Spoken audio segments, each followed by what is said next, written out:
Hello ladies and gentlemen, and welcome to Lecture 4. We'll be covering drugs and neurotransmitters today. So we'll talk a little bit about pharmacokinetics. That's how we take drugs in, disperse them in the body, metabolize them, and excrete them. We'll talk about a couple general types of drugs and general sites of action. And then we'll talk about many different neurotransmitters, their synthesis, the receptors that they act on, and the ways that they are terminated. Okay, so the way that you administer a drug, its distribution throughout the body, its metabolism, and its excretion is what we refer to as pharmacokinetics, and the pharmacokinetics varies from drug to drug. This is a neuroscience class, so we're dealing with the brain here, and getting drugs to the brain can be fairly problematic because of the blood-brain barrier. So if you introduce a drug into your blood supply, it has to be able to cross the blood-brain barrier in order to actually affect your brain. Many drugs can do this. The recreational drugs that we take are certainly capable of doing this because many things can get past the blood-brain barrier. Some things can diffuse across freely. Anything that's lipid soluble, any gases, any very small molecules, they can just move across. But there are many transporters and receptors on the blood-brain barrier that will protect our brain. So what we're looking at here is just a cartoon representation of the many different ways for transport across the blood-brain barrier. So the bloodstream would be on top here. It's kind of colored red. And the blue rectangles would be the vascular epithelial cells, so the lining of the blood vessels. In order for a drug at the top to get down to the bottom, it needs to move through those cells. And it can do that freely if it's very small or hydrophobic. Otherwise, it's going to need some sort of a protein to help it across. And those certainly exist for any of the molecules that find their way into the brain. So there are plenty of molecules that get through, but this is a definite barrier, and a lot of drugs that are being developed will fail because they're unable to cross the blood-brain barrier. Now, of course, you can get around this issue by just simply injecting the drug into the brain directly, and this is certainly carried out. There are a few different types of injections. There's the intracerebral injections, where you just simply target any area of the brain and inject your drug there. We don't do this by hand like this cartoon is showing. You'd mangle the brain. It'd be terrible. Instead, we use the stereotaxic apparatus that's described in the textbook here. So you can target the brain tissue itself, or you can circulate the drug throughout the entire central nervous system by targeting the ventricular system. So intracerebral ventricular injections, or ICV injections, are going to place the drug directly into the cerebrospinal fluid, and then as the CSF circulates around the central nervous system, so does the drug. So you can target a specific brain area with an intracerebral injection, or you can go ICV and target the entire brain while bypassing the blood-brain barrier. No matter how we get the drugs into our system, eventually they do come out, and the way that we do that is by breaking down and excreting the drug. Our liver is a big producer of drug-degrading enzymes. These are going to be proteins that will bind to the drug and then modify it chemically so that it's no longer able to bind to its target. This essentially turns off the drug, usually by breaking bonds within it. The liver is a big producer of these enzymes, of course, so is the brain. Now, once we break down our drug, we have to get it out of the body, and that's going to be the job of the kidneys. So we'll excrete the drugs or the byproducts from their degradation, as we also excrete our nitrogenous waste in the form of urine. Now, depending on the dose of drug that's taken, you can have different effects. So every drug is going to have two kinds of effects, the ones that you know about and the ones that you don't, or side effects. To put this another way, drugs are going to have two effects, the ones that you want and the ones that you don't.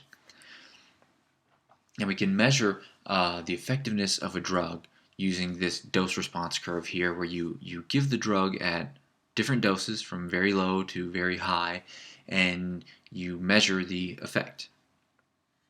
So if we're looking at, let's say, headache relief, you give different doses of aspirin and see how effective it is at very low and very high doses, and then of course the intermediate doses.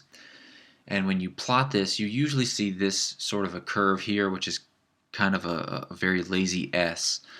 So the low doses, you'll see nothing, nothing, nothing, and then a fairly steep linear portion where you see the effect come on until you reach maximal effects. Then it goes back to a flat line. Because once you have the drug target maximally stimulated or inhibited, you can't go anything beyond that. So you see these two flat lines with kind of a slope between them. We look for a few things when we look at dose-response curves. We'll look at the either the EC50 or the IC50, depending on what the drug does. If the drug is an activator, we'll look for an EC50. EC just means effective concentration, and the 50 deals with the 50%, so the half maximal response. So if you have a drug that turns on a certain protein, then you'd find what concentration will give you the half maximal response. And that would be the EC50. The IC50 is the inhibitory concentration. So if you're dealing with an inhibitor, it's essentially the same thing as the EC50. We just have different terminology to distinguish the two. Now the next two terms are the TD50 and the LD50 are also very important. This deals with that other effective drug. So there's the one you want, that'd be the EC50 or IC50. And then there's the one that you don't, the toxic or lethal effects. So the TD50 would be the dose that gives you a half maximal toxic dose. LD50 is the dose that gives you 50% mortality. So half of the subjects die at that dose. Obviously, we want to avoid toxicity and lethality when we're taking drugs. And so the safety of a drug can then be estimated by comparing your E or IC50 to your T or LD50. So the ratio between these is what we call the therapeutic index. Some drugs have a very low therapeutic index and are thus very dangerous. It's very easy to overdose. There's not that much of a difference between the concentration you want to get the effect that you desire and the concentration you don't want because it kills you. And this is why it's easy for people to overdose on barbiturates, okay? Especially when they take pills while they drink, because they act on the same receptor. So some drugs will be more lethal than others. It's not uncommon for people to overdose on alcohol because ethanol produces some desirable responses at lower doses, but then at higher doses it can then produce lethality. It can inhibit the neurons in our brainstem that keep us breathing. So we want to inhibit some of our neurons, the ones that make us worry, and that's the desired effect of alcohol, to reduce our inhibitions and to kind of ease our worries. But we don't want to inhibit the neurons that keep us breathing. Okay, and so as these two values separate, as your therapeutic index increases, then the drugs become safer. Aspirin can give you toxic doses if you take 20 times the amount of aspirin that you need. You can see Valium is fairly safe. And of course, the safest drug that we know of would be marijuana. The therapeutic index there is 40,000 or so. This is a ballpark estimate since a marijuana overdose hasn't been documented. But estimates from animal and cell culture work puts it at about 40,000 times. So if you take the amount of marijuana needed to get you high and then multiply by 40,000, that's what you'd have to consume within a few hours in order to kill yourself. That's the idea. In other words, it's impossible. So the larger the therapeutic index, the safer the drug, because that means you have a greater separation between your EC50 or IC50 and the TD50 or LD50. Now, of course, as drugs are taken over time, things can change. Their effectiveness can change, and that's because our brains are adaptable. Um, it adapts to our environment that allows us to learn. It also adapts to drug use, as any cell does. It's just simply homeostasis. All right, nothing magical here. We've probably all heard of tolerance before. That's where repeated taking of a drug requires you to take even higher levels in order to achieve the same desired outcome. Okay, when you first start drinking, it doesn't take very much to get you drunk, but continued alcohol use can build up your tolerance and allow you to drink greater volumes, much to your, frat brothers' enjoyment, I'm sure. But tolerance is simply caused by the withdrawal of the drug target. That's typically what goes on here. There's some sort of homeostatic response where when you overstimulate, this leads to the removal of the target. So cells are always trying to maintain a relatively stable internal environment. If one type of receptor is being activated very strongly over a long period of time, the cell is going to remove that receptor to kind of return signaling back down to normal. So this little graphic here summarizes this idea here. So it's showing you 3 different synapses, and time is shown on the x-axis. You can see that middle period there is where they're going to have reduced activity of a receptor at the synapse, and there it's just simply showing you the receptor number. So when you reduce activity, the neuron is going to increase the number of receptors. Again, this is homeostasis. This is going to allow that low signal, that reduced activity, to hit a normal level. So even though there might be low levels of the ligand around, because there are more receptors, that low level can be detected more readily. On the other hand, and more closely related to this, if you increase the activity, so that kind of right third of the graph there, if receptors at that synapse become too active, so if you drink a lot, or if you smoke a lot, then the receptors, the targets of these drugs, are going to be stimulated. And that hyperstimulation is going to cause receptor numbers to drop. So it's all about homeostasis. It's all maintaining a constant internal environment. So if a receptor becomes fairly inactive, its number is going to increase. If the receptor becomes overstimulated, then the numbers will be reduced to prevent the neuron from being overstimulated. Now, this homeostatic response can lead to changes when the person is off drugs. This would be what we call withdrawal. For example, if you were to do a whole shitload of cocaine, which I don't recommend, but if you were to, this would increase dopamine levels dramatically. When your dopamine levels increase, your dopamine receptor levels will drop, just like we see on the right portion of that graph there. With lower levels of dopamine receptors, then normal amounts of dopamine will seem lower than normal.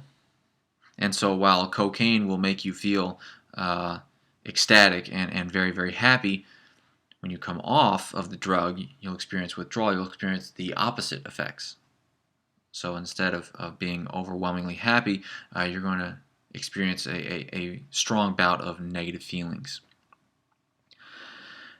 Now, it's also possible to experience sensitization if the drug causes, let's say, some sort of slow accumulation of downstream products, but this is exceedingly rare, and you can almost forget about this point. Almost every drug that we're aware of exhibits tolerance rather than sensitization. Now, of course, if you're going to ever study a drug, you must have a placebo control. The mind is a very powerful thing, and if people think that a drug will help them relieve their back pain, then they can trick themselves into believing it. So a placebo is just some sort of harmless substance, usually a sugar pill, that should have no effect. And of course, if a placebo is going to work, the subject can't know about it. All right, they have to be blinded. They just need to be given a pill. Here you go. This might help you with back pain. Maybe it's the drug. Maybe it's a placebo. All right, because expectations are are very important. When people expect an experience to be painful, this can actually lead them to activate their own pain sensing areas, or if they receive a placebo that's supposed to control pain, they can actually trick themselves into decreasing the activity of their brain areas that are responsive to pain. And that's what we're seeing. That's what we're seeing in this data on the right there. So what they did in this experiment was look at the level of brain activity using fMRI in people who had received a placebo that was supposed to help them reduce pain, and compared that to people who did not receive the placebo. And what you can see here is that this harmless sugar pill, which should have no effect, is clearly affecting the activity in pain-sensitive areas, and it's turning them down. Most likely this is due to inhibitory connections between the frontal lobes and these pain-sensitive regions, where now the person is expecting this pill should make me feel less pain, and that expectation makes it so. All right, of course, a placebo won't be as effective as an actual drug that reduces pain, but it can still trick the person into producing a noticeable decrease in their perceived pain. So placebos are always very, very important controls. Must be done in any drug study. Now, the drugs that we're talking about here in this class are going to be drugs that affect behavior. And the way that they do so is, of course, by affecting synaptic transmission, the communication between neurons and their targets. Okay, and in the brain, that's, of course, going to be between two neurons. Now, two general terms to tuck under our cap here. We have agonists and we have antagonists. Okay, agonists are going to be drugs that facilitate some effect of a neurotransmitter. So an agonist is going to mimic the neurotransmitter. It's going to activate its receptor, it's going to stimulate its release, it's going to do something to facilitate that action of that neurotransmitter. An antagonist, on the other hand, antagonizes or opposes the effect of a neurotransmitter. So it might bind to the receptor and block it rather than activate it. Or it might prevent the release of a neurotransmitter rather than stimulate it. Now, of course, dosing matters. Okay, not only do really high doses, potentially kill you, they also affect the target of the drug that's being used. So very low concentrations will only bind to the highest affinity targets, whereas higher concentrations will allow the drug to bind to many more targets that it wouldn't have at lower concentrations. So what we're looking at here is the ability of a drug to bind to a few different serotonin receptors as well as a serotonin transporter. So vortioxetine is the drug we're dealing with here, and you can see that it's going to target these different serotonin receptors at different concentrations. All right, so dosing matters. You can affect different targets, or you can have different effects on the same target. Some drugs will be an agonist at low concentrations and an antagonist at higher concentrations. Okay, so it's always important to pay close attention to dosing, because you can have off-target effects or you can have actual opposite effects. All right, there's many places where drugs can act. One of them would be neurotransmitter production. It's very difficult for a neurotransmitter to carry out its signaling if it's never produced. Okay, so agonists are going to act as the precursors in neurotransmitter synthesis, whereas antagonists are going to inhibit the synthetic enzymes. For example, we're going to go through this later, but whenever we're synthesizing dopamine, that's made from the precursor L-DOPA. Serotonin is made from the precursor 5-hydroxytryptophan. So if you were to administer L-DOPA or 5-hydroxytryptophan, you would increase the levels of dopamine or serotonin. So L-DOPA would be a dopamine agonist, essentially, because it acts as a precursor. On the other hand, an antagonist, like carbidopa, is going to inhibit the enzyme that produces dopamine, and as such, it's going to act as an antagonist. So it's going to reduce dopamine levels and thus prevent dopamine signaling. We can also act on the storage and release of neurotransmitters. All right, we have to We have to transport our neurotransmitters into their vesicles. So any inhibitor of vesicular transporters is, of course, going to be an antagonist here. Agonists are going to facilitate that vesicular packaging and release. Typically, these agonists are going to stimulate that calcium influx that's required at presynaptic sites for vesicular release to occur. Others can facilitate the formation of the snare complex, the proteins that drive vesicular fusion. They can facilitate that. Antagonists, on the other hand, can again prevent the transport of neurotransmitters into vesicles. They can inhibit the calcium channels from opening, so they'll prevent the calcium influx, or they can inactivate those proteins that are needed for the vesicle to fuse, so those snare proteins. There are some toxins like tetanus toxin or botulinum toxin that actually bind to and break the snare proteins, so that the vesicle is no longer able to fuse with the plasma membrane because the proteins required for this process have been broken. Of course, we can act on the actual neurotransmitter receptor itself. So we can act on postsynaptic receptors. An agonist can bind to and stimulate the postsynaptic receptor, whereas an antagonist will bind but then inactivate or prevent the activation of postsynaptic receptors. It could block the pore. It could bind to the ligand binding site and prevent the ligand from binding. It depends. There are many places where drugs could bind. Sometimes drugs will bind to the same site as the neurotransmitter itself. Okay, and this is what we would call either a direct agonist or a direct antagonist. We also call it competitive binding. There are many different terms here. But there's competition between the drug and the neurotransmitter because they're going for the same site. Other drugs can bind to allosteric sites away from the neurotransmitter binding site, and that's what we would call non-competitive binding. So it doesn't matter if the neurotransmitter is there or not, the drug will still bind and it will still either facilitate or inhibit signaling through that receptor. We can also act on the auto and hetero receptors too. Right? We don't just have to act on postsynaptic receptors. Now, because of the different function of autoreceptors and the postsynaptic receptors, the agonist really is going to inhibit the autoreceptor, okay? Because autoreceptors typically are going to inhibit the synthesis and release of the neurotransmitter, because autoreceptors only get activated when neurotransmitter levels are fairly high.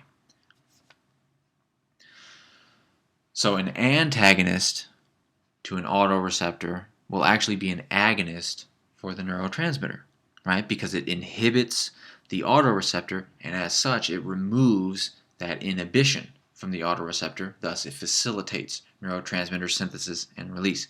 So autoreceptors just kind of put a negative sign on everything. All right, an agonist for the neurotransmitter signaling must inhibit the autoreceptor, but an antagonist for neurotransmitter signaling should stimulate the autoreceptor. Now, of course, there are the heteroreceptors on the axo-axonic synapses that we've talked about there. So the presynaptic receptors, since they either facilitate or suppress neurotransmitter release, it totally depends on what heteroreceptor we're talking about. We'll discuss this later, but THC, the active compound in marijuana, is going to stimulate a group of presynaptic heteroreceptors called the cannabinoid receptors. These cannabinoid receptors normally inhibit neurotransmitter release, and so by activating these heteroreceptors, THC antagonizes signaling at synapses. But we will discuss that near the end of this lecture when we talk about the endocannabinoids. And of course, we can also target the last phase of neurotransmission. That would be the termination of the signal, so reuptake and enzymatic degradation. Agonists are going to inhibit reuptake or enzymatic degradation. Antagonists can stimulate reuptake, or they may be the enzyme itself. Sometimes we'll administer enzymes that break down certain neurotransmitters like acetylcholine to induce paralysis. So agonists and antagonists also act at the level of neurotransmitter reuptake and degradation.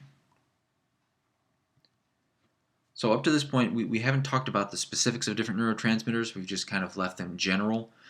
We'll go through the basics of many different neurotransmitters here. We will very briefly touch on some of their functions, but we'll go through the details of these functions in later chapters in this class. We're going to start with acetylcholine. Acetylcholine is found in our central and peripheral nervous systems. Okay, acetylcholine is that neurotransmitter that gets released by our motor neurons to cause our muscles to contract. Acetylcholine is also present throughout our central nervous system. There are only a few sets of neurons that are going to release acetylcholine, and they're going to be found in different areas of the brain. There's the dorsolateral pons. Okay, the pons, remember, that's in the brain stem. That's right in front of the cerebellum. This is involved in REM sleep. Right? So the acetylcholine release from the dorsolateral pons is going to stimulate our brain and create the hallucinations that we call dreams. Okay, that's part of how dreams come about. Of course, there are many ways, but that's part of it.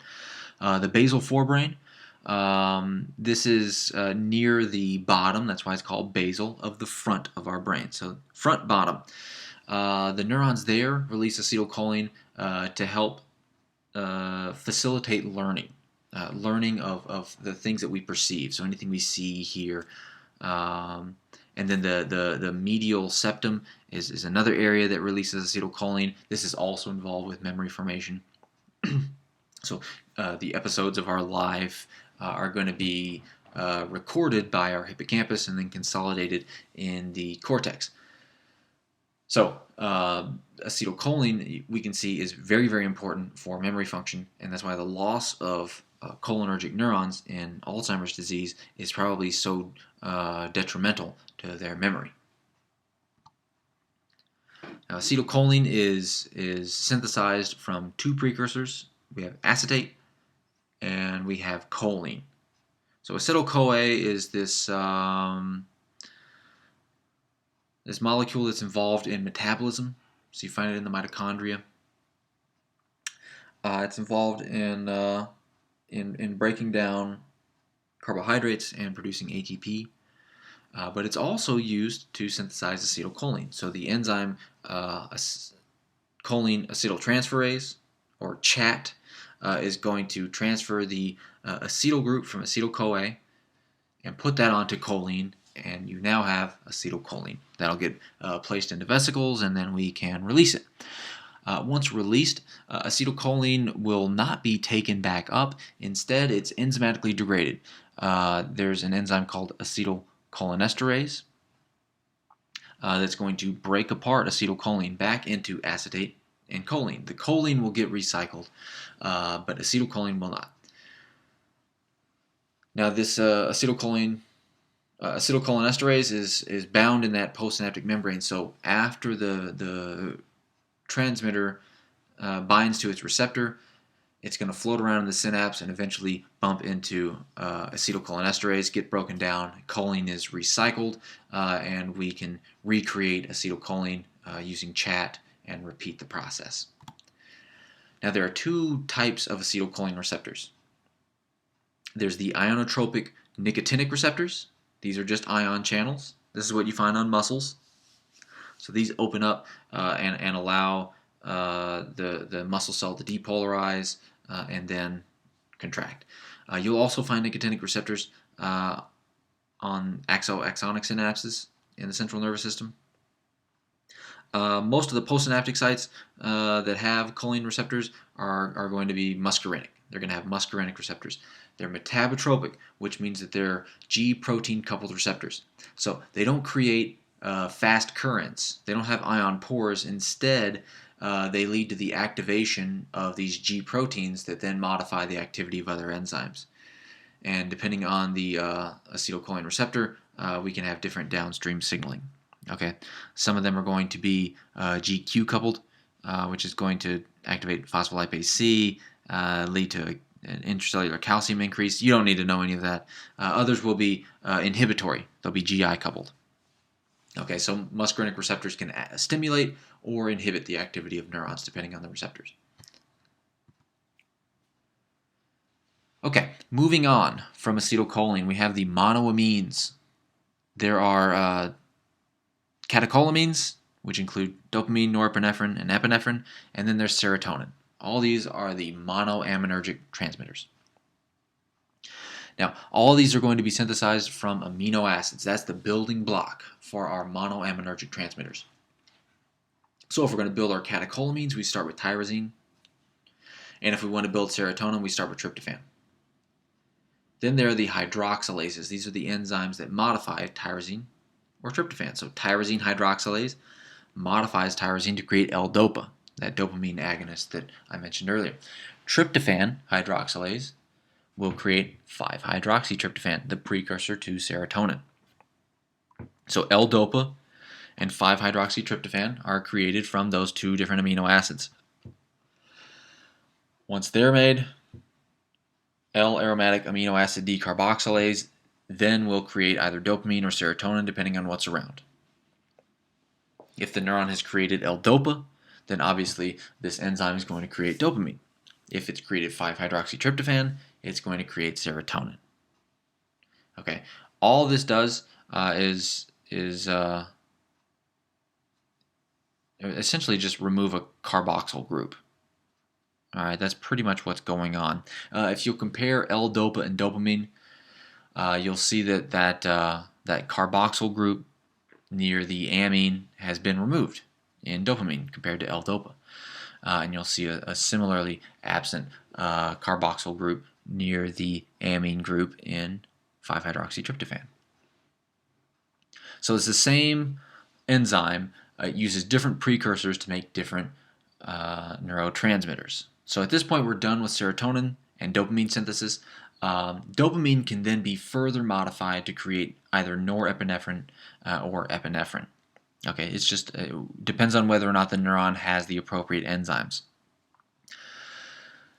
So the next enzyme needed would be dopamine beta hydroxylase, or DBH. This is a weird enzyme because you find it inside synaptic vesicles. Most other enzymes are just floating around the axon terminal. This one is in the vesicle. So we have to first transport dopamine into a vesicle, and then we turn it into norepinephrine. This makes it problematic if we're creating epinephrine, because now we have to remove that norepinephrine from the vesicle so that it can be acted on by its enzyme PNMT. Okay, very few neurons are going to create epinephrine, so this isn't really a huge problem that many neurons have to solve, but it just requires release and then reuptake.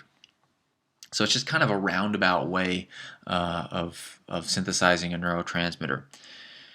All others are very straightforward. The norepinephrine and epinephrine are a little weird.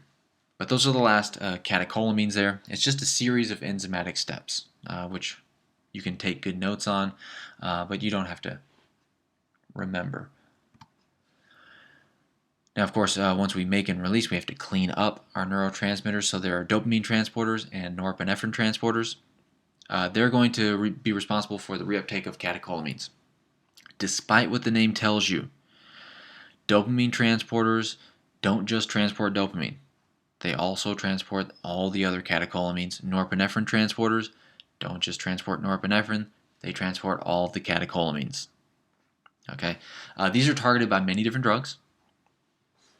Cocaine is a well-known inhibitor for the catecholamine reuptake. Amphetamine inhibits and, in fact, reverses transport. So what we're looking at in this little cartoon would be dopamine uptake by the transporter protein. So the top half is showing you normal transporter activity. So we release a little vesicle of dopamine. That's the little tiny circles. It diffuses across the synapse from the axon on the left to the dendrite, probably a dendritic spine on the right there. It binds to its receptor, and then it unbinds, and eventually the dopamine transporter there is going to take it back up, and then it'll be recycled. On the bottom half, we can see what happens in the presence of cocaine. So after we have dopamine release, the cocaine is floating around down there. It's blocked this dopamine transporter, and so there's not going to be the normal reuptake. That means the dopamine hangs around in the synapse, and it stimulates its receptor. There are, of course, serotonin transporters as well. Those are going to be inhibited by antidepressants to boost serotonin levels and elevate mood. It's a very similar mechanism of action. It just transports a different neurotransmitter. Serotonin transporters will transport serotonin, whereas dopamine transporters will transport any of the catecholamines. Now, cocaine is often said to just act on the dopamine transporter, but of course that isn't true. It's going to act on dopamine and norepinephrine transporters. We know this is the case because in dopamine transporter knockouts, we still see cocaine addiction. Okay, that's what we're looking at in this graph. Here's the graphic representation of cocaine addiction. On top, we see wild type or genetically normal mice. So they haven't had anything done to them. Time is on the x-axis, early on the left, late on the right. The number of times that the mice administer cocaine to themselves, all they have to do is press a lever, is shown on the y-axis. That increase in number on the y-axis is showing you an increase in cocaine administration. In other words, they're developing their cocaine addiction. Now, if cocaine only acted on dopamine transporters, then the dopamine transporter knockouts shown on the bottom shouldn't show that increase in cocaine administration, but they do. All right, they still do. So again, whenever you hear dopamine transporter or norepinephrine transporter, they're not specific. They transport all the catecholamines. And then, of course, there's enzymatic degradation. Just like with acetylcholine, there are enzymes around that will degrade our monoamines. There's monoamine oxidase, and there's catechol O-methyl transferase. Okay, these are two different types of enzymes. They're going to do the same thing, and that's they're going to modify our monoamines. They're going to do it in different ways. Okay, you can see that monoamine oxidase is going to add on that hydroxyl, or it's going to replace what I've circled in blue there with a hydroxyl group. All right, and then catechol O-methyl transferase is going to transfer a methyl group onto the location where I've circled in red. Okay, so it's just going to add on a methyl group. It's going to methylate those hydroxyl groups that I've highlighted there. And in doing that, it's going to change the molecular structure of these neurotransmitters and prevent them from properly associating with their receptor.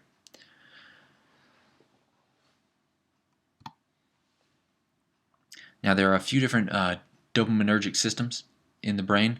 The nigrostriatal system is going to start in the substantia nigra, and then it's going to project to the striatum. So nigrostriatal. Nigro would be substantia nigra, so the black substance, that area of the brain that has a fairly high rate of dopamine synthesis. And the striatum is a very important part of the brain in controlling movement. The mesolimbic system is going to project from the ventral tegmental area, the VTA, and it's going to go to our limbic system. Okay, so the nucleus accumbens, amygdala, hippocampus, and in doing so, it's going to play a big role in controlling our emotion, in providing that positive effect of dopamine, the reward, the addiction. So the addictive properties of cocaine deal with that activation of the mesolimbic targets. Dopamine is also important for memory function, and that's from the mesocortical system. So this is also from the VTA, but rather than projecting to the limbic system, this dopaminergic projection goes to the prefrontal cortex and is going to regulate our short-term memory and our planning and problem solving. So this is tied to motivation. if we're going to be motivated enough to solve a problem that's involved in this mesocortical system. So there are a few different dopamine projections, and they're going to have a number of different outcomes. Now, dopamine itself can either excite or inhibit neurons, and that's because there are a couple different types of receptors. Dopamine receptors are metabotropic, but there are two types. The D1 class are going to stimulate neurons, whereas the D2 class are going to inhibit them. Typically, these will act as autoreceptors. So what we're looking at here would be action potentials in a dopamine neuron. Okay, so dopamine neurons are going to have dopamine receptors as autoreceptors, so they'll be D2 class. So if you look on top, you'll see whenever dopamine is applied to this neuron, the action potentials halt. This is a cell-attached recording, so the action potentials just look like vertical lines. You apply dopamine for that brief period of time, just where the black bar is. There's a bit of a delay for the drug to wash on, and then you can see there's a pause in the dopamine neuron firing. So because dopamine levels were made so high by adding this drug, those high levels of dopamine turned off the dopamine neuron. Okay, that's again a homeostatic response. If dopamine levels are high, dopamine neurons don't need to be active because there's plenty of dopamine around. We attribute this to the activity of D2 class dopamine neurons because by applying the specific agonist quinpirole, which is going to activate D2 class dopamine receptors but not D1, we get the same effect. There's this, in this case, much longer-lived inhibition of dopamine neuron activity. The difference here is because of the difference in intracellular signaling. Okay, D1 class dopamine receptors are going to stimulate the enzyme adenylyl cyclase and increase the levels of cyclic AMP. Cyclic AMP is going to activate cyclic nucleotide-gated cation channels. The buzzword there is, of course, cation channel. So if we open a cation channel, cations, or positively charged ions, flow into the neuron and thus cause depolarization. On the other hand, D2 class dopamine receptors are going to inhibit adenylate cyclase, lower cyclic AMP levels, and thus turn off those cation channels. As a result, you'll have less depolarization. Okay, so these opposite effects of these dopamine receptors on cyclic AMP levels are probably the reason that we see these opposite effects on neuronal activity. Norepinephrine is going to be released by neurons in the pons and medulla for the most part. There are some noradrenergic neurons in the thalamus. This is a very minor component. Okay, for the most part, norepinephrine arises from neurons in the locus coeruleus. Projections from this area are going to be widespread. They're going to go throughout the brain. And in general, norepinephrine is going to control our attention. So our attentiveness, our ability to pay attention, as well as sexual behaviors and appetite, of course, depending on where we're targeting. We're going to talk about these much more later on in this class. But for right now, this is enough detail. Norepinephrine receptors are also metabotropic, okay, just like dopamine receptors. There are many types of norepinephrine receptors. There's the alpha and beta, and then in alpha there's alpha 1 and alpha 2. Alpha 1 is going to cause depolarization, so they're excitatory. Alpha 1 will be inhibitory because they'll cause hyperpolarization. These tend to act as autoreceptors, so that makes sense. They're going to be on the noradrenergic neurons themselves, and so only when norepinephrine levels are high will they be activated, and thus they'll hyperpolarize the noradrenergic neurons. It's all about homeostasis. The beta norepinephrine receptors will excite some neurons and inhibit others. These are still kind of a mystery, and the way that they accomplish this is not quite known. I've found a few different potential mechanisms in looking through the literature.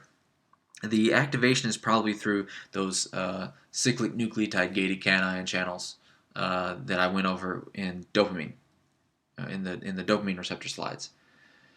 So the excitatory beta receptors are going to stimulate the cyclic nucleotide gated cation channels and thus depolarize the neuron. The inhibitory beta receptors probably activate potassium channels, either the ATP sensitive potassium channels or calcium sensitive potassium channels. And by increasing potassium conductance, that's going to hyperpolarize the neuron and thus inhibit it. Okay, the last monoamine here, serotonin. This is going to come from the Raphe nucleus. All right, projections are going to be widespread. All right, all of our brain is going to have serotonin receptors, and so those neurons need to then project everywhere in the brain. Serotonin is going to regulate our mood. That's why it's going to be the target of antidepressants. It'll also affect our appetite, sleep, and it will do so with a diverse collection of receptors. 5-HT is another way of writing serotonin. It's 5-hydroxytryptophan. But anyway, so serotonin receptors can be postsynaptic. They can be presynaptic. Only one of them is actually ionotropic. All the others are metabotropic. Only the type 3 channel is going to be essentially a nonspecific cation channel. So it's going to cause depolarization and rapidly excite neurons. Most are going to be metabotropic. Now, serotonin has widespread connections, and because of its ties with our mood, it is the target of a variety of drugs. We've probably heard of SSRIs before, selective serotonin reuptake inhibitors. These are going to be serotonin agonists because they will prevent serotonin reuptake. These are commonly used to treat depression and anxiety.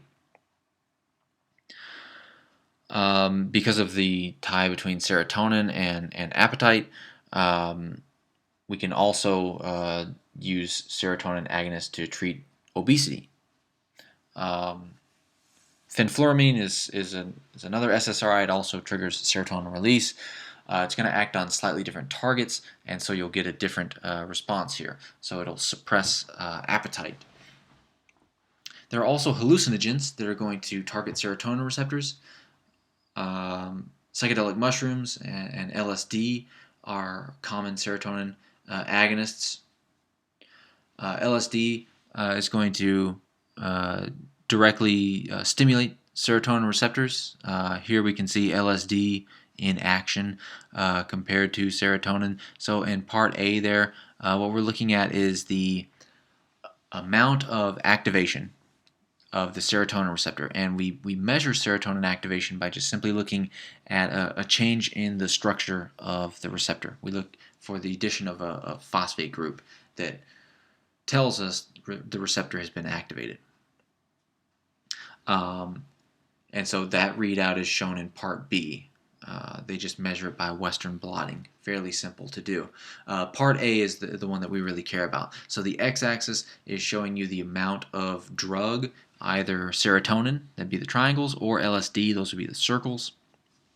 And you can see they have incredibly similar EC50s. Moving on, we have histamine. We've probably heard of histamine in its relation to allergies, but histamine is also a neurotransmitter. We synthesize it from the amino acid histidine. It's a single-step reaction. Histidine decarboxylase carries that out, so it removes a carboxyl group from histidine to make histamine. The histamine is going to be produced by hypothalamic neurons in the tuberomammillary nucleus. That's it. Those are the only neurons that'll do it. Then they project throughout the brain, and they will help create our feelings of wakefulness. So histamine is very important in stimulating wakefulness. And it does this by stimulating neurons. Here we can see the effects of histamine. In part A, we're looking at just the action potentials without histamine. All they've done is block some H2 and H3 receptors. So those are a couple different histamine receptors, which are inhibitory because we want to target the H1 receptor, which is excitatory. You can see on the right there, with histamine, there's an increase in the frequency of action potentials. We see a lot more action potentials per unit time than we do on the left. If you look in part B, here they just show you graphically. Once they add histamine, you'll notice the frequency of action potentials increases, and then when they add an inhibitor to the H1 receptor, it goes back down to normal. Now, because of the activity of histamine in maintaining wakefulness, antihistamines can thus make us drowsy. This side effect has been removed by making the antihistamine's blood-brain barrier impermeable. So the newly developed non-drowsy antihistamines can no longer cross the blood-brain barrier, and as such, they only act peripherally outside the brain. So they reduce our allergies without making us feel drowsy. Now on to the most common neurotransmitters. This is typically the place to start, really, because glutamate and GABA are synthesized widely throughout the brain. We don't need to talk about projections like we do with dopamine, serotonin, because you're going to find glutamatergic and GABAergic neurons everywhere in the brain. Glutamate is the obligatory excitatory neurotransmitter. GABA is the common inhibitory neurotransmitter. And their synthesis is closely linked with one another. The starting source here would be glutamine for the most part, although we can rob some of our metabolic substrates like alpha-ketoglutarate if times get tough. We tend not to do that because it's closely linked to the Krebs cycle there. So we can modify glutamine, and there's the enzyme glutaminase, which will create glutamate from glutamine. What glutaminase does is remove the amine group and replace it with a hydroxyl. You can see that's all that's happened here. That's what makes glutamate different from glutamine. And then glutamic acid decarboxylase will synthesize GABA from glutamate. So if you're a GABAergic neuron, you're making that inhibitory neurotransmitter from the excitatory neurotransmitter. Now, of course, glutamate is a normal amino acid that's integrated into all of, well, most if not all of our proteins, and as such, every single neuron makes glutamate. Not every neuron releases glutamate because they don't have the vesicular transporter, but every neuron will create glutamate.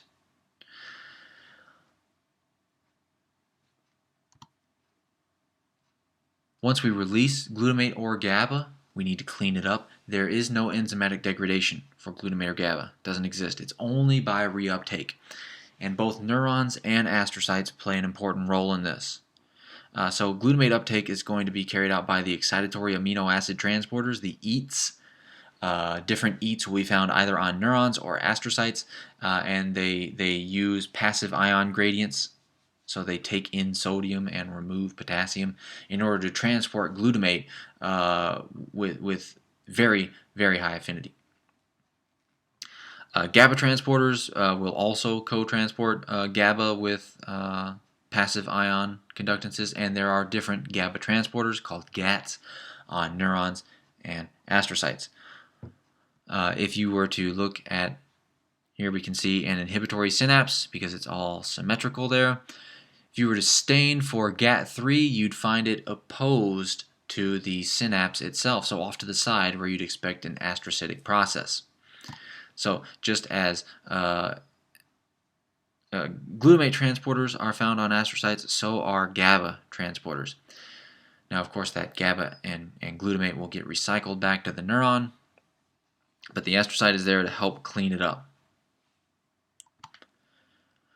Okay, let's go through the glutamate receptors first. There are a few different types of glutamate receptors.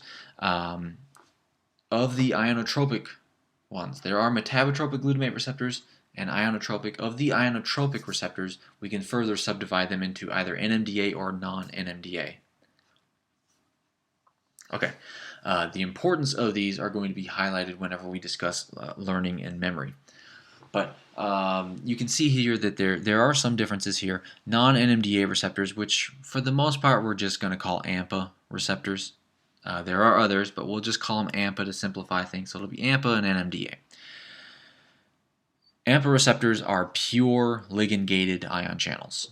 They don't need any sort of change in membrane potential to be activated, whereas the NMDA receptor requires the neuron to actually be depolarized before it can be activated, and that's because of magnesium ion blocking it. So it's both ligand and voltage gated. Moving back to the non-NMDA, these are for the most part non-specific cation channels, although some of them are going to be calcium impermeable. NMDA receptors are going to be a lot more permeable to calcium than non-NMDA. All right, and hopefully you recall that calcium is an important secondary messenger. So that's why it has that additional voltage gate, because before we activate the enzymes that are dependent on calcium, the neuron needs to also be depolarized. And again, we're going to cover this more whenever we talk about learning, and you'll see why this is so important. The non-NMDA are going to very rapidly desensitize. In other words, after they open up, they'll quickly start to turn off their current all by themselves, even though the ligand is still bound. NMDA will not do that, so you'll have much longer lived currents. Okay, and we can forget about the scaffolding to the PSD. We'll just gloss over that for this class. No worries. Let's compare the timing, though, of those currents. This is important. So in the excitatory postsynaptic current that they recorded here, you can see the full one has this early component and then a late component. This is separated into the AMPA and NMDA components. Remember, AMPA receptors quickly desensitize. Okay, so that AMPA component is very, very fast, but very short-lived. NMDA is going to be much longer-lived. Because it's much longer-lived, and there's a greater degree of calcium permeability, you get this large calcium influx.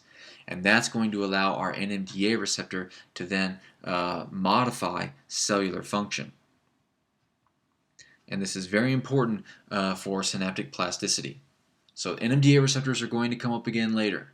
For now, what you need to know is that they're slow, long-lived glutamate receptors that allow substantial calcium influx if the neuron is depolarized when glutamate binds. Okay, so the non-NMDA receptors, we're just going to call them AMPA. Keep in mind there are others. There's the kainate receptors, but AMPA receptors are better understood. AMPA receptors are going to be tetramers of their subunits there, and there are a few different kinds of subunits that can make them up. Any that contain GluA2 are going to be impermeant to calcium. Okay, and we can see that by looking at the data here. On the left portion of this graph, you're looking at AMPA receptors that are made from GluA1 only. GluR1 is the old terminology, which you can forget about. It's a GluA1 nowadays. The A is for AMPA. Whether it's a normal solution or an extracellular solution, they call it ringer, that only contains calcium, you still get a current. You get that inward current. Okay, and that's totally what you'd expect from an AMPA receptor. That's showing you the influx of ions.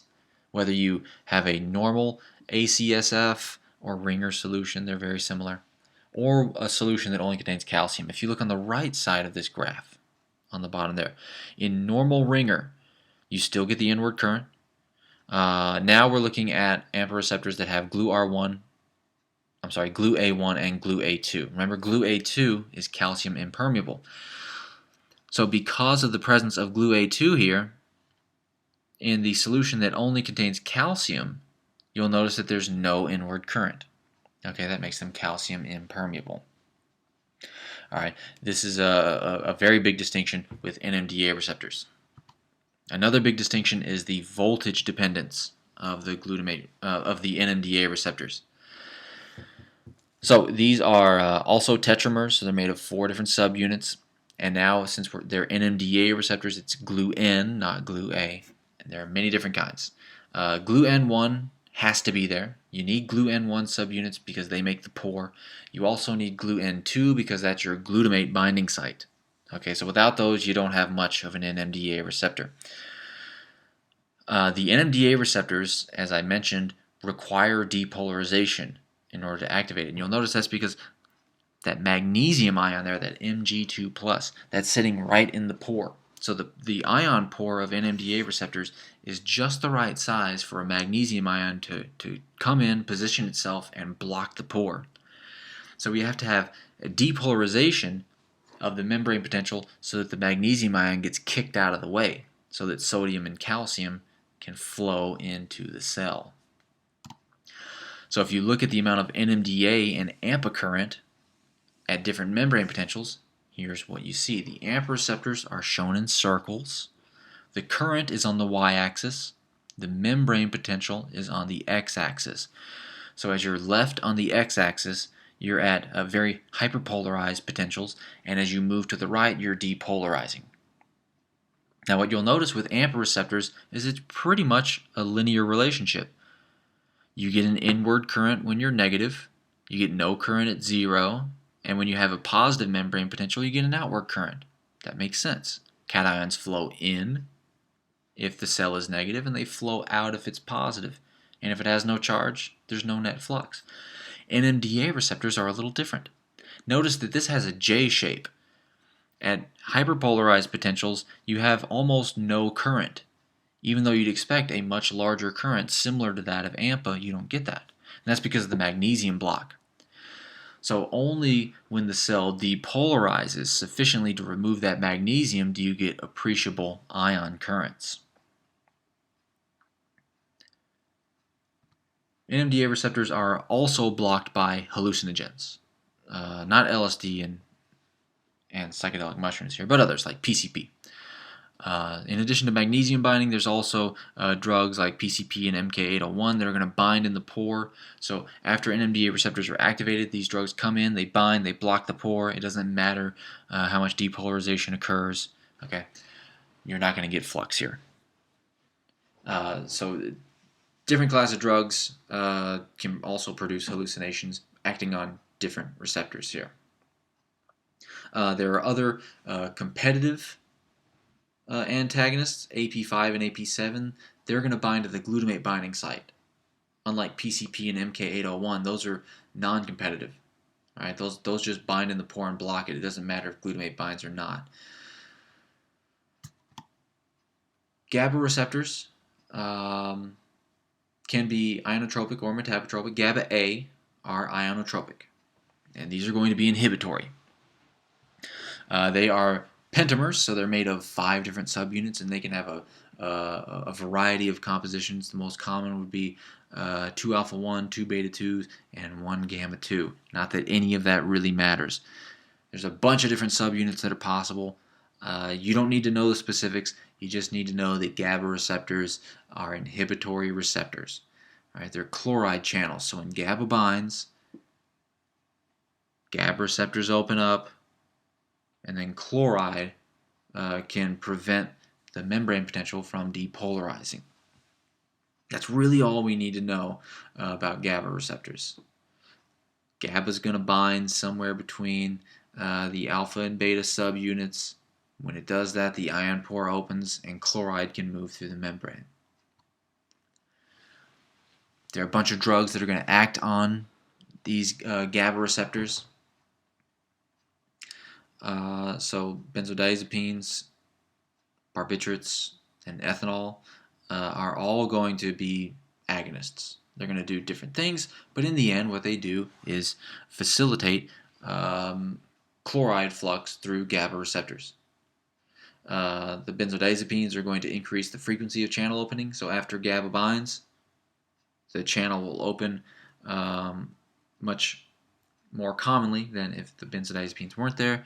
Barbiturates will keep the channel open for a longer period of time after it opens, and ethanol will do both.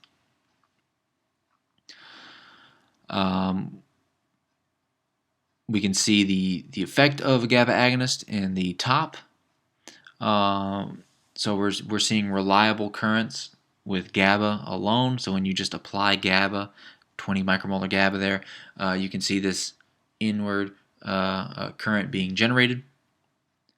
When you add the same amount of GABA with the GABA agonist, diazepam, you see that there's a much more pronounced GABA current.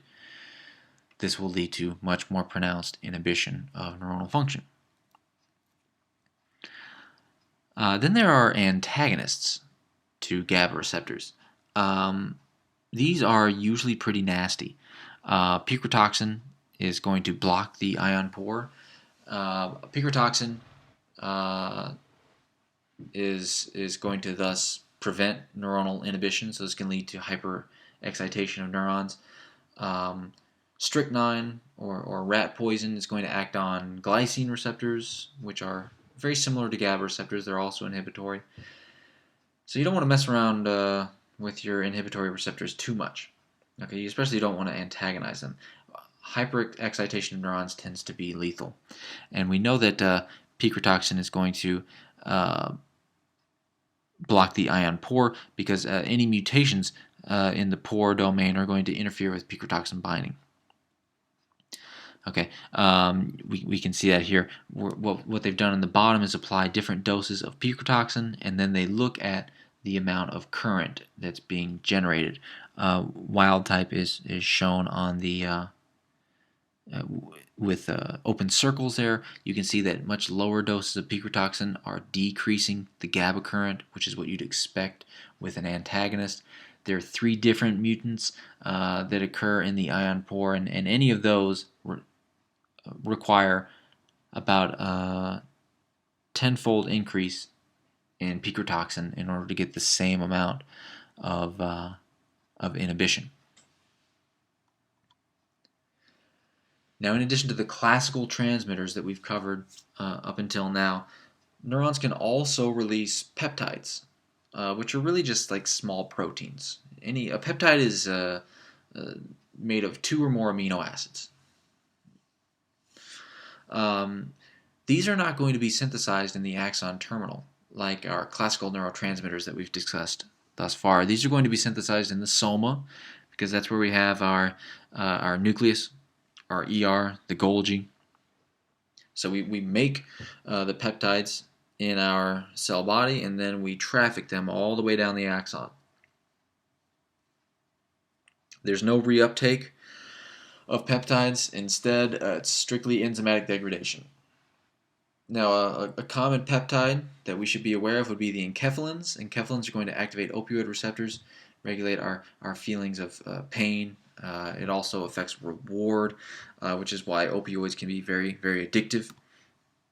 But what enkephalins do is bind to opioid receptors, and they can affect how we perceive pain. So neurons in our brain can project down to the spinal cord and regulate our perception of pain by releasing enkephalins onto the nociceptive fibers. Those enkephalins will bind to receptors and reduce the activity of nociceptors as well as the target neurons in the spinal cord. And this is why if we're focused on a task or if we trick ourselves with a placebo, we can modify how we experience pain.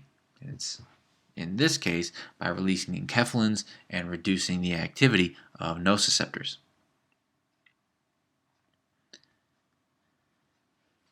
Now, peptides aren't really that odd to have as a neurotransmitter because most neurotransmitters are derived from amino acids anyway. And so it's logical to string together a couple amino acids and make new neurotransmitters. But there are some neurotransmitters that are actually derived from lipids rather than amino acids. So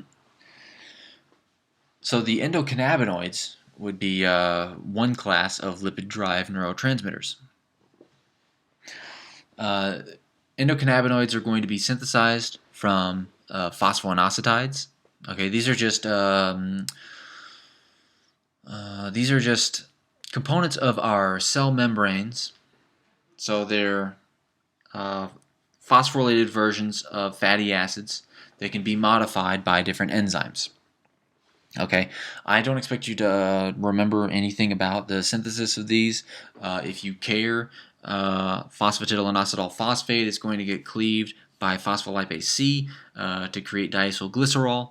Uh, Diacylglycerol is then going to be broken down by diacylglycerol lipase, and that will make 2-AG. Okay, 2-AG is the endocannabinoid that will then just freely diffuse across the membrane and bind to its receptors, the CB1 receptor. And CB1 receptors are, of course, the target of exocannabinoids or exogenous cannabinoids like THC. So because these endocannabinoids are derived from lipids, that means that they're hydrophobic and they can freely move across membranes. So there's no packaging into vesicles. That means they're synthesized on demand. So if we want to release endocannabinoids, we have to make them on the spot. So they're always embedded in our membrane. We just simply need to activate the enzymes to create them. And then the endocannabinoids will diffuse across the synapse, activate their receptors, and in this case, inhibit the release of neurotransmitter, because the cannabinoid receptor CB1 is going to inhibit the activation of voltage-gated calcium channels. Without that influx of calcium, it's very difficult to release neurotransmitter. It becomes highly improbable. So that cannabinoid receptor there is thus going to decrease the probability of releasing neurotransmitter. It can inhibit the voltage-gated calcium channels, and then it can also inhibit that enzyme adenyl cyclase that creates cyclic AMP. Cyclic AMP can, of course, activate the cyclic nucleotide-gated cation channels, and so if we're unable to make cyclic AMP, our cyclic nucleotide-gated cation channels don't get activated, our voltage-gated calcium channels don't get activated, and neurotransmitter vesicles don't fuse. All right, we can see this effect by simply adding synthetic cannabinoid. That would be the HU210 shown in the top there, and what they're measuring in the y-axis would be the amplitude of the excitatory postsynaptic current. In other words, the amplitude of the current generated by the excitatory neurotransmitter receptors. The receptor can only be activated, of course, if we have neurotransmitter release. So whenever we add the cannabinoid, we can see that the excitatory postsynaptic current amplitude decreases over time. That's because of the decrease in release. And we attribute this to the activity in CB1 receptors because adding HU210 in the presence of a CB1 receptor antagonist prevents this change in the EPSC amplitude. Now, of course, we have to clean up our endocannabinoids once we release them. There's not going to be reuptake per se because the hydrophobic nature of the endocannabinoids allows them to freely cross membranes. So instead, we need to just enzymatically degrade our endocannabinoids. And so 2-AG there is going to be degraded by monoacylglycerol lipase. A bunch of other enzymes are around there for different endocannabinoids. But it's the same general idea as pretty much every other neurotransmitter. After you release it, clean it up. Since we can't contain it in a membrane, we have no choice but to degrade it enzymatically. Adenosine is kind of a fun neurotransmitter. This is not an amino acid or a fat. This is a nucleoside. So it's a smaller part of the building blocks for DNA and RNA. Adenosine is going to be released by astrocytes to regulate blood flow in accord with neuronal activity. So whenever you have an area of the brain that has more active neurons, that area also needs more blood. So when neurons are active, generally they're going to be spitting out neurotransmitters such as glutamate. Astrocytes have glutamate receptors, in this case the metabotropic kind. Those metabotropic receptors are going to stimulate the astrocyte to release a number of compounds, one of them being adenosine. That adenosine will cause the vasculature nearby to open up and thus increase blood flow to that area. So when you have active neurons, astrocytes sense this, and they increase blood flow this so that we can get more glucose to those active neurons. It's kind of a nifty system. Adenosine is a little tricky though because there are multiple types of receptors. The A2A receptors are excitatory and the A1 are inhibitory. In general though, what adenosine will do is cause us to feel drowsy. As such, adenosine antagonists like caffeine are going to act as stimulants. So by antagonizing the drowsy effect of adenosine, caffeine is able to make us feel alert and awake.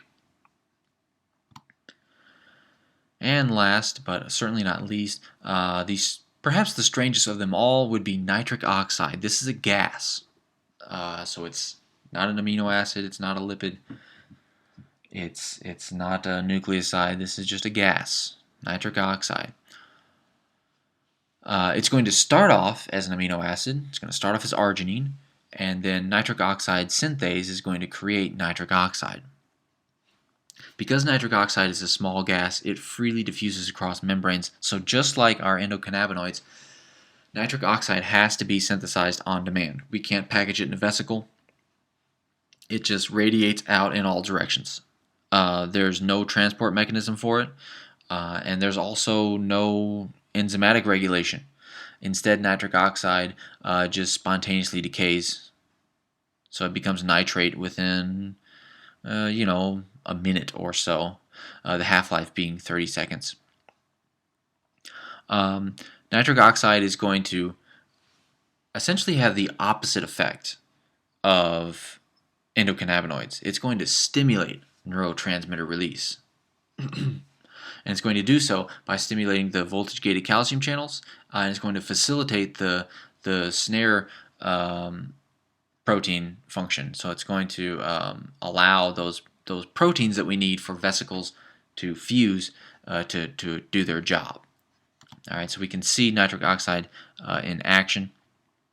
The open circles are just showing you no treatment. We're looking at the amount of acetylcholine released over time, and if you don't treat, then there should be really no effect. And you can see the open circles, they jump around a bit, but not a whole lot. On the other hand, if you add an antagonist for the neuronal version of nitric oxide synthase, this is called NLA, that'd be the antagonist, what you find is that the amount of acetylcholine release is reduced. It's cut down by about half. On the other hand, if you add an agonist, which acts as a nitric oxide donor, in other words, if you increase nitric oxide levels, you also increase the level of acetylcholine. So here you can see we have a ton of different neurotransmitters out there.